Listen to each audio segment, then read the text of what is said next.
اللہ تعالی کے حقوق میں سے سب سے بڑا حق نماز کا پڑھنا ہے، اس کو ادا نہیں کرتا اور اللہ تعالی کے اس حق کو ضائع کرتا ہے تو اس آدمی کے باقی تمام اعمال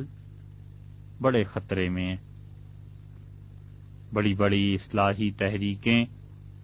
اور لوگوں کی اصلاح کے دعوے اور اسلامی حکومت اور خلافت کے قیام کی جدوجہد،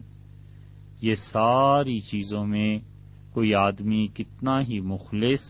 اور اس کی مساعی اور اس کی کوششیں کتنی ہی اچھی کیوں نہ ہوں، لیکن یہ سب مل کر بھی اگر نماز میں نقصان ہوا تو اس کی تلافی شاید نہ کر سکے۔ اسی لیے امام ترمذی رحمۃ اللہ علیہ نے روایت نقل کی ہے کہ رسول اللہ صلی اللہ علیہ وسلم نے فرمایا کہ اول ما یحاسب بہ العبد، سب سے پہلی چیز قیامت میں جو اللہ اپنے حقوق میں دیکھیں گے، من عملہ صلوات، سب سے پہلی چیز اس کی نمازیں دیکھی جائیں گی۔ اور انسانوں میں جو پہلی چیز دیکھی جائے گی حقوق العباد کے سلسلے میں، وہ خون ہے، قتل ہے کہ اس انسان نے کوئی قتل تو نہیں کیا۔ اور پھر رسول اللہ صلی اللہ علیہ وسلم نے فرمایا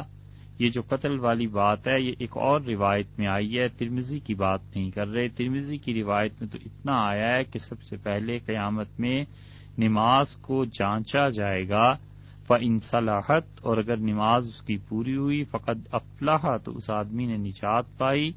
اور فلاح پائی، وَأَنجَحَ، اور کامیاب ہو گیا۔